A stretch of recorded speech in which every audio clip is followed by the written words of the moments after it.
الحمد لله رب العالمين، وصلى الله وسلم وبارك على نبينا محمد وعلى آله وصحبه أجمعين.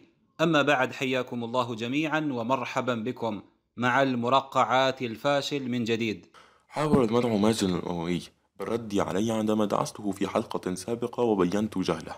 هذا المرقعات الفاشل ينطبق عليه قول النبي صلى الله عليه وسلم: إذا لم تستحي فاصنع ما شئت. فبعد فضيحته الأولى وبيان كذبه وتدليسه على الخوئ، وبدل أن يتراجع أو يتوب أو على الأقل يتوارى عن الأنظار ويختفي أياما حتى يتناسى الناس فضيحته، يأبى إلا أن يفضح مرة أخرى. فلماذا أيها النكرة بترت كلام الخوئ الذي رد على كلام النجاشي وأثبت وثاقة هذا الرجل؟ قف هنا أيها الساط المازن، فأنا لم أقل أبدا أن الخوئي هو من قال أن الرواية مضطربة. أنا نقلت الكلام من كتاب الخوئي فقط، ولم أقل أن الخوئي قال المعلى بن محمد. وأتحداك أن تأتي لي بمقطع أنا قلت فيه أن الخوئي قال أن المعلى بن محمد مضطرب. أنا فقط جئت بكتاب الخوئي ونقلت منه هذه الترجمة. والله أنك ما تستحي. تقول أنك لم تنسب الكلام للخوئي، وإنما نقلت من كتاب الخوئي هذا الكلام. وهل من الأمانة العلمية أن تنقل كلاما من كتاب صاحب الكتاب يرد عليه ويفنده ويبطله؟ أي هراء هذا الذي تقوله؟ لكن الحمد لله أن هناك حتى من الشيعة بعض العقلاء الذين عرفوا جهلك وتدليسك. وطبعا هذا الأمر كان معروفا من قبل ومتوقعا أنك لن تعتذر، مع أننا بينا كذبك الصريح. حصل اعتذار كليا وكأن الأمر لا يهمه، لأنه اختار فضيحة مذهبه على أن يفضح نفسه.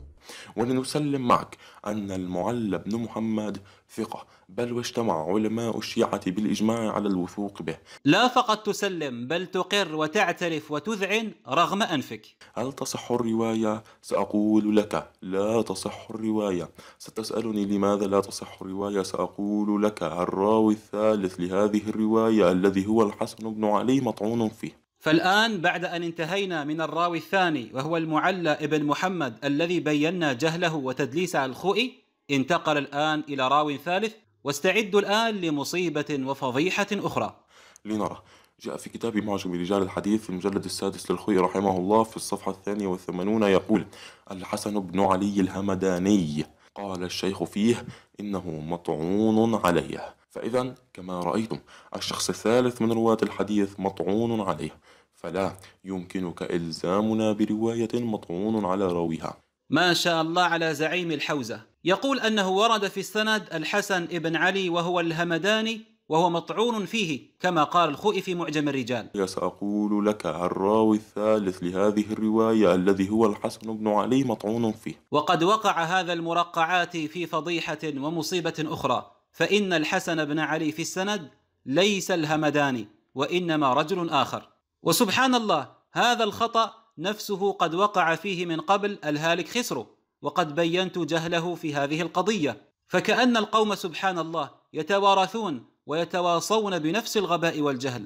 والحسن ابن علي الذي ورد في هذا الإسناد ليس الهمداني الذي ذهبت إليه، وإنما هو الوشاء، بدليل جاء في كتاب بحار الأنوار للمجلسي في المجلد 29 صفحة 227 ينقل رواية الكافي فيقول: كاف أي رمزا إلى كتاب الكافي للكليني، الحسين ابن محمد عن المعلى عن الوشاء عن حماد بن عثمان عن أبي عبد الله قال: رأى رسول الله صلى الله عليه وسلم امرأة فأعجبت، إلى آخر الحديث. إذن فالراوي الثالث الذي روى عنه المعلى إنما هو الوشاء، وهو الحسن بن علي الوشاء. وهل هذا الرجل مطعون فيه كما نقل المرقعات الفاشل كلام الخوئي في رجل آخر؟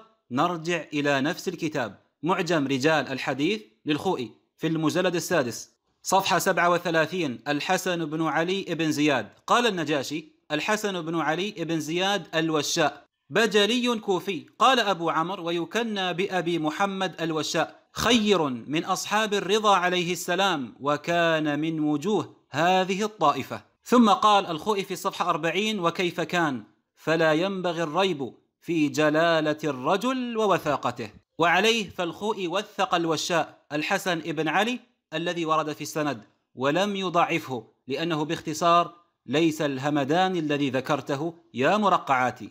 والذي أضعفه الله أمام الناصبي أصبح صرصور أمام الناصبي في تضعيف الكافي. أيضا جاء في كتاب تنقيح المقال في علم الرجال للمامقاني في الجزء 20 صفحة 148 في ترجمة الحسن بن علي بن زياد الوشاء. في الصفحة 158 يذكر عدة أدلة على وثاقته، يقول: وأما وثاقته فيشهد بها أمور، فمنها قول النجاشي إنه خير، ومنها قوله إنه من وجوه هذه الطائفة، ويذكر كلاما كثيرا.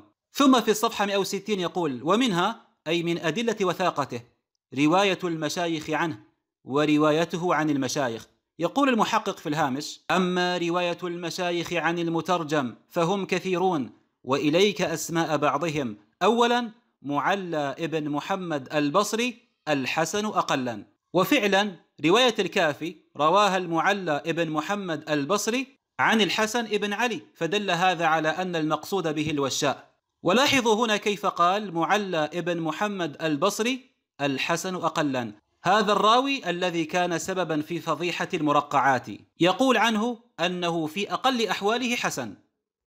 ثم قال: المشايخ الذين روى المترجم عنهم، ويذكر عاشرا حماد بن عثمان الثقة. ولو رجعنا إلى السند لوجدنا الحسن بن علي يروي عن حماد بن عثمان، فدل هذا على أن المراد به الوشاء وليس الهمداني. وأنا قد اختصرت المسألة على الشيعة كلهم، فذكرت تصحيح محمد تقي المجلسي للحديث في كتابه روضة المتقين، والمرقعات لم يعلق عليه بشيء. وذكرت أيضا في حلقات سابقة أقوال علمائهم في هذا الحديث، وأنه لا ينافي عصمة النبي صلى الله عليه وسلم، وأنه كان من باب التعليم. لكن المقنع أعرض عن هذا كله، وقال أن هذا الفعل لا يصدر إلا من رجل فاجر قليل الحياء عياذا بالله تعالى. ما شاء الله ما شاء الله. أترضى أن يقال عنك أنك كنت جالسا مع أصحابك ثم مرت امرأة من أمامك فنظرت إليها فوقع في قلبك شهوة النساء، فتركت أصحابك وذهبت إلى زوجتك لكي تجامعها، ثم اغتسلت وعدت إلى أصحابك وحكيت لهم ما فعلت ونصحتهم أن يفعلوا مثلك، أترضى بهذا؟ قد يقول قائل: وما العيب في ذلك؟ فرسول الله يعلم الأمة. تبا لكم، أتسقط كرامة وحياء رسول الله من أجل أن يعلم الأمة؟ ألا توجد طرق أخرى للتعليم بدل هذه الطريقة التي لا يرضى أن يفعلها حتى الرجل الفاجر؟ فهل رأيت الآن يا مرقعاتي أنك كلما رددت ودافعت عن المقنع ذو الفرار وقعت في مصيبة؟ المصيبة الأولى والفضيحة الأولى أنك كذبت على الخوئي، والفضيحة الثانية أنك خلطت بين راويين. فإلى متى هذا الجهل والغباء أيها الشيعة؟ ولا تتوقعوا أن يهرب هذا المرقعات إلى راو آخر في السند، لأنه لم يبق إلا جعفر الصادق إلا إذا طعن فيه. ونصيحتي لهذا المرقعات: تعلم عمو حبيبي، بعدين عمو عد ما تريد تلعب العب مع شخص بعمرك، بيصير الطفل الصغير يلعب مع عمره واحد عمره 40 سنة. هذه عيب عند المجتمعات العربية أنه طفل صغير يلعب مع كبار.